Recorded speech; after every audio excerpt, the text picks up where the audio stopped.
Assalamualaikum warahmatullahi wabarakatuh. Selamat datang di kelas statistika. Di pertemuan yang awal ini, saya akan memberikan sedikit materi presentasi tentang apa itu statistika kepada kawan-kawan semuanya. Jadi mohon untuk didengarkan baik-baik materi ini. Setelahnya nanti kami persilakan kawan-kawan jika ada pertanyaan silakan untuk bertanya di WhatsApp group seperti itu ya. Ya, tentang statistika. Apa sih itu statistik? Ya, jadi kalau Mark Twain itu katanya ada there are lies, dim lies, and statistics. Bahwasanya ada kebohongan yang sangat-sangat apa namanya kurang ajar, kebohongan yang sangat serius, dan ada statistik loh. Terus kok statistik itu dianggap kebohongan? Ya, jadi secara filosofis memang statistik itu seakan-akan seperti berbohong karena apa? Kita menggunakan angka-angka, menggunakan angka-angka yang ada, terus angka-angka itu apa namanya digunakan untuk seakan-akan merepresentasikan sebuah realita, untuk menjelaskan sebuah realita. Maka ada sebutan statistik itu adalah apa namanya kebohongan. Tapi sebenarnya statistik itu bukan kebohongan karena statistik itu ilmu pasti. Dasarnya adalah matematika. Dan memang statistik itu digunakan untuk sekali lagi menggambarkan sebuah realitas sosial, keadaan sosial. Maka itulah statistik. Nah, tentu saja statistik itu adalah yang berkali-kali saya omongkan bahwasanya statistik itu adalah ilmu yang berkaitan dengan mengoleksi dan menganalisis data numerik atau data kuantitatif, kalau bahasa kerennya itu data kuantitatif. Nah, itulah statistik. Nah, terus coba lihat. Ini ada dua apa namanya gambar wanita terkenal, populer, cantik. Ada kalau kawan-kawan semua tahu, satu adalah Syahrini, satunya Najwa Shihab. Terus apa namanya? Kenapa kok saya menggambarkan dua wanita ini? Karena wanita ini secara realita itu pasti bisa dibedakan, bisa direpresentasikan dengan angka-angka. Contoh umpamanya, oh secara statistik, secara angka, ya rata-rata pengikut Najwa di Facebook katakanlah itu lebih besar daripada pengikut Syahrini di Facebook. Nah itu kan ada angka. Terus, oh rata-rata yang menyukai foto uploadan Najwa Shihab itu lebih banyak daripada yang menyukai foto Syahrini ketika upload di Instagram katakanlah. Nah, setelah itu di rata-rata ternyata kedua artis ini di sosial media entah itu Facebook, Instagram, Twitter ternyata rata-rata engagementnya itu lebih besar engagement ke Najwa daripada ke Syahrini. Maka bisa dikatakan ini bisa diasumsikan bahwasannya Najwa ini dalam konteks sosial media itu lebih populer daripada Syahrini. Buktinya apa? Buktinya data statistik tadi, yaitu rata-rata engagement, entah itu di Facebook, entah itu di Instagram, rata-rata penyuka, entah itu follower, entah itu yang nge-like, entah itu yang mengomentari, ternyata rata-rata jauh lebih banyak katakanlah Najwa Shihab daripada Syahrini, memang seperti itu lah. Itu kan bisa diasumsikan bahwasanya di sosial media, dalam konteks sosial media, Najwa ini lebih populer daripada Syahrini seperti itu. Nah, itulah statistik digunakan untuk merepresentasikan sebuah fenomena sosial menggunakan angka-angka atau berdasarkan angka-angka seperti itu. Lalu statistika sendiri itu hubungannya dengan penelitian ketika kalau nanti kawan-kawan semuanya sudah di semester 7 atau semester 8 biasanya menulis skripsi. Nah, di situ kawan-kawan akan melakukan sebuah penelitian.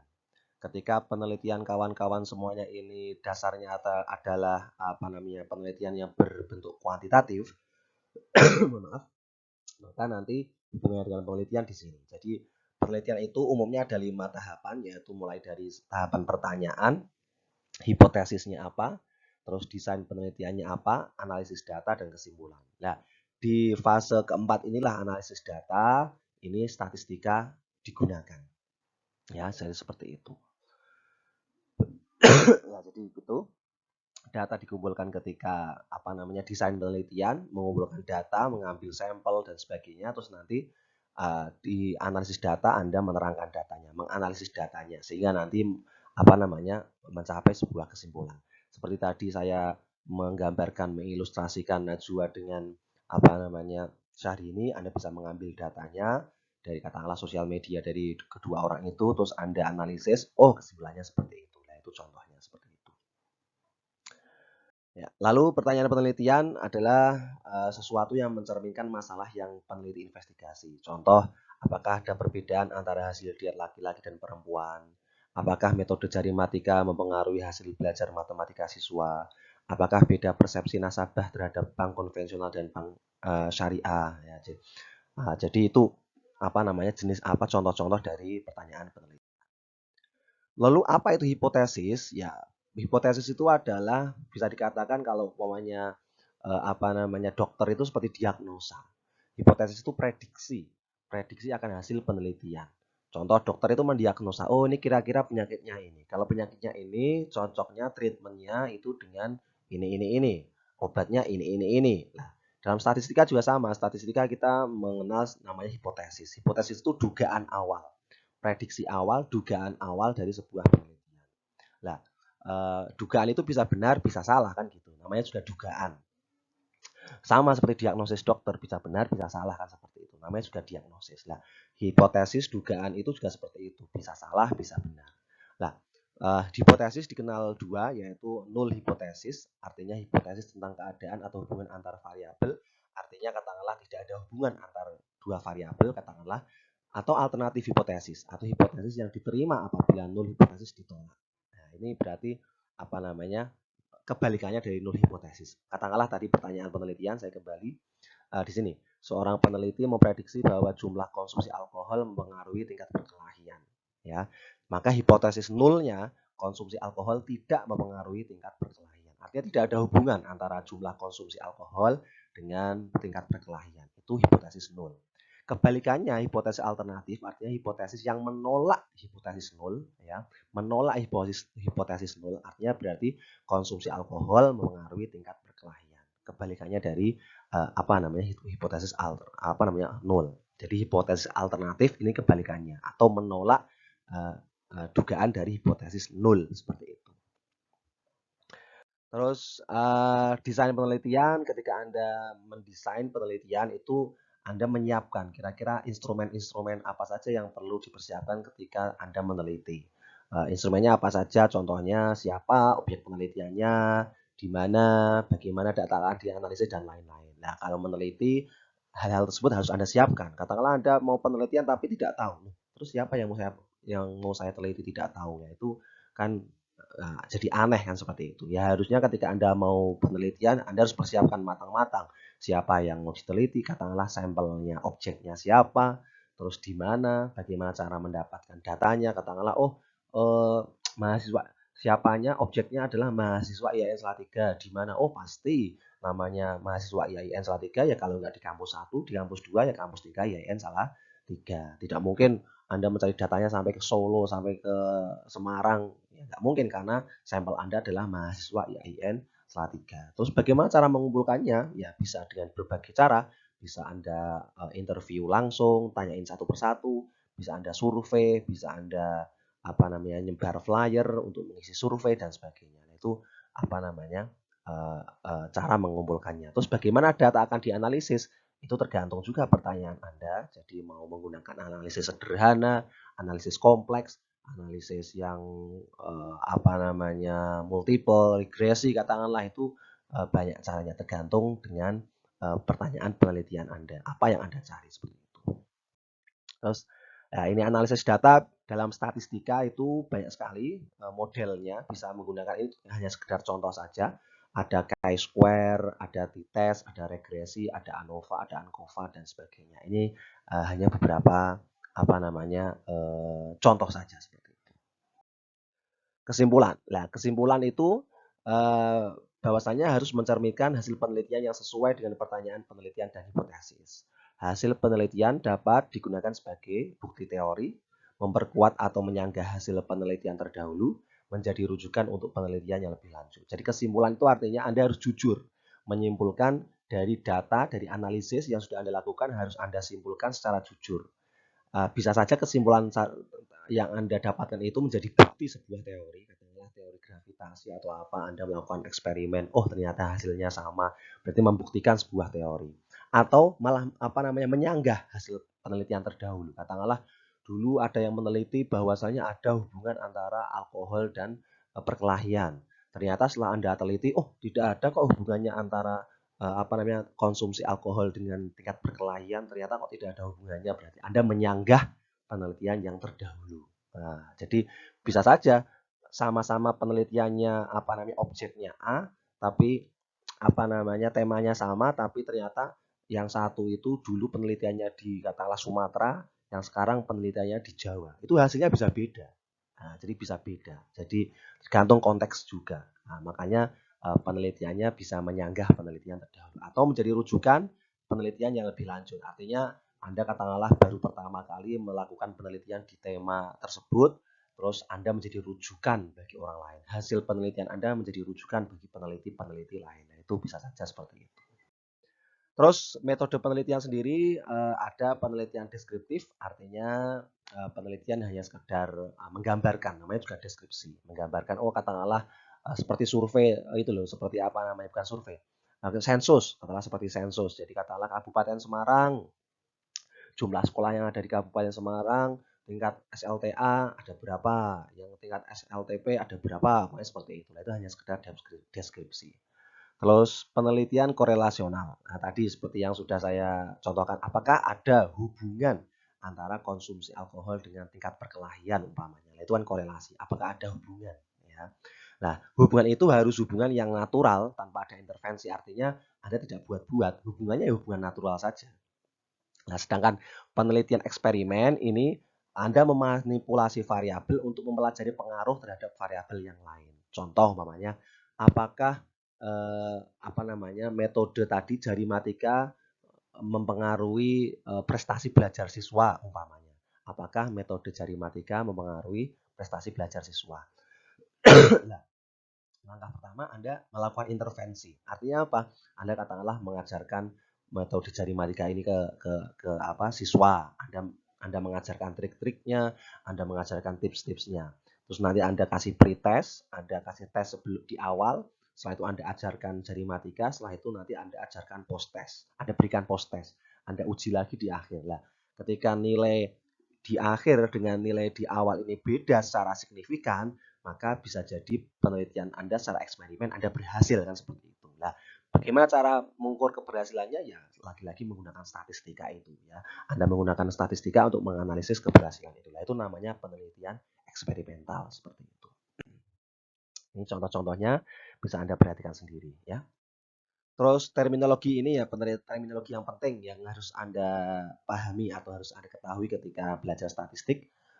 Ada variabel. Nah, variabel itu ya namanya variabel itu sesuatu yang dapat berubah.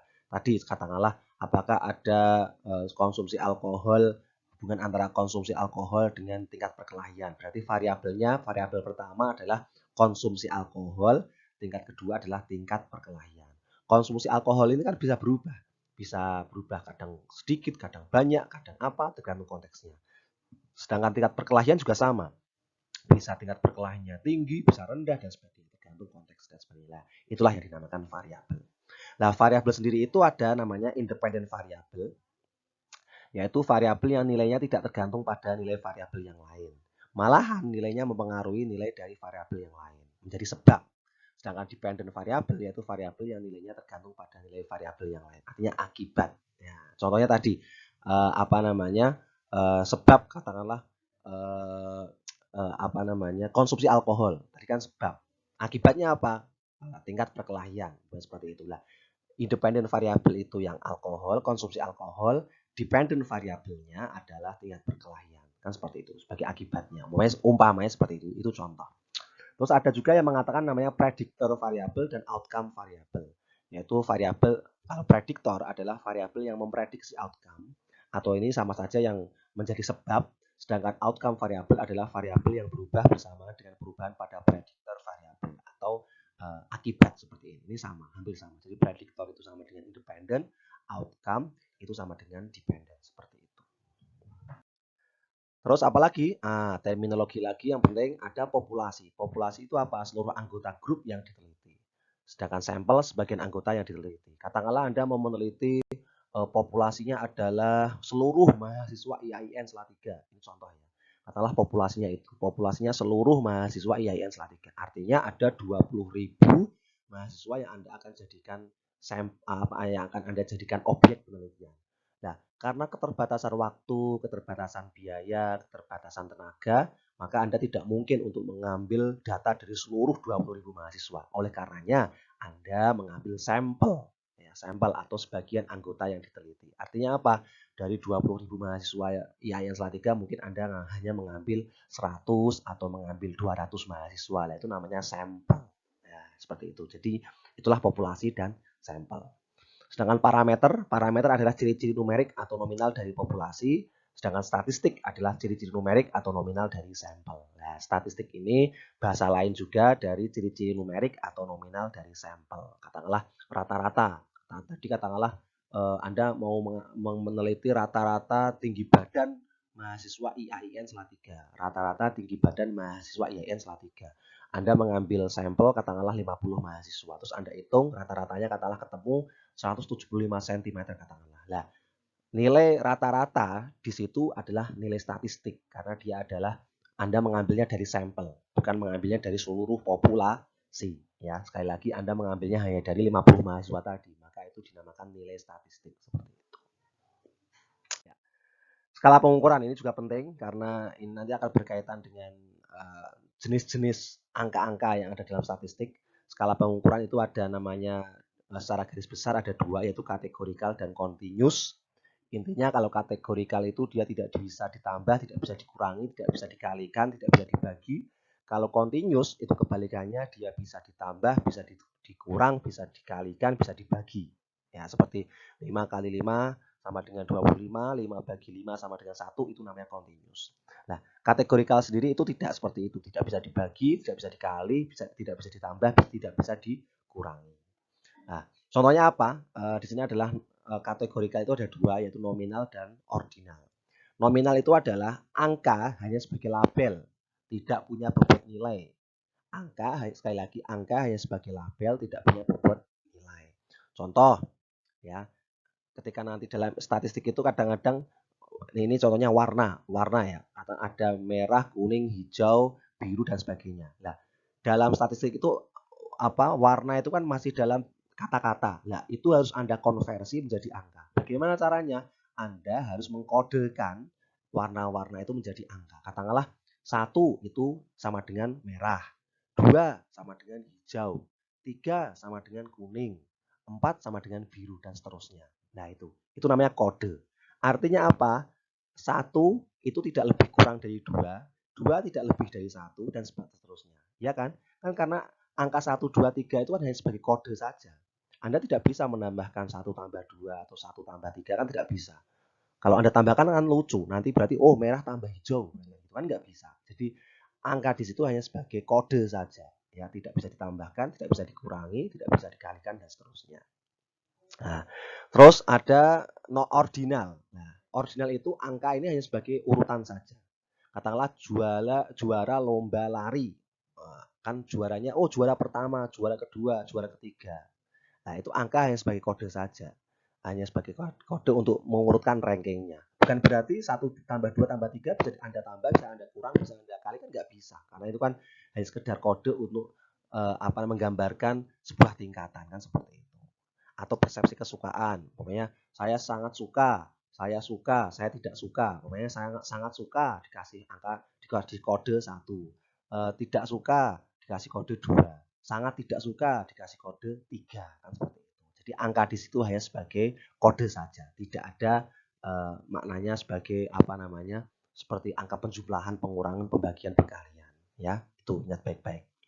Lalu continuous, yaitu ada interval, ada rasio. Ya, interval itu pengukuran di mana nilai dari jarak antar angka sama kan, tapi tidak memiliki absolute zero. Artinya tidak memiliki absolute zero berarti angka itu bisa, kalau kita dalam matematika ada nilai positif, ada nilai negatif kan, seperti itu. Seperti apa? Contohnya temperatur. Temperatur itu kan katakanlah Celcius. Temperatur sekarang ini 20 derajat Celcius. Temperatur kemarin itu dingin sekali sampai minus 50 derajat, umpamanya seperti itu. Nah, kan jadi ada minusnya, ada positifnya. Nah, Nah, itu angka itu bisa ditambahkan, bisa dikurangi. Nah, umpamanya, rata-rata apa namanya, rata-rata temperatur di kota Salatiga berapa ya? Nah, umpamanya apa namanya, hari ini 25, kemarin 27, besok 28, besoknya lagi 29, kan Anda bisa tambahkan, bisa kurangi, bisa tambahkan, terus bisa dibagi kan nanti ketemu rata-rata temperaturnya di Salatiga kan seperti itu. Nah, itu interval. Rasio dia seperti interval tapi dia tidak memiliki absolute zero. Sorry. Rasio itu seperti interval tapi dia memiliki absolute zero. Seperti berat badan panjang kan nggak mungkin berat badan minus. Jarak antara Salatiga Semarang kan nggak mungkin minus. Ya, jaraknya pasti positif kan seperti itu. Nah, itu sama. Intinya skala pengukuran ini kategorikal continuous. Kategorikal itu angka hanya sebagai kode, dia tidak bisa ditambah, dikurangi, dikalikan, dibagikan. Sedangkan continuous dia itu angka yang memang benar-benar angka, dia bisa dikalikan, bisa ditambahkan, bisa dikurangi dan seterusnya. Nah, itu ini tabel skala pengukurannya ya. Nanti akan kita perjelas lagi di pertemuan selanjutnya. Itu saja pengenalan kita tentang statistika. Semoga bisa Anda pahami. Mohon maaf kalau apa namanya presentasi saya mungkin kurang jelas. Kalau ada yang kurang jelas, sekali lagi, mohon ditanyakan di grup WA seperti itu. Saya akhiri kurang lebihnya mohon maaf. Wassalamualaikum warahmatullahi wabarakatuh.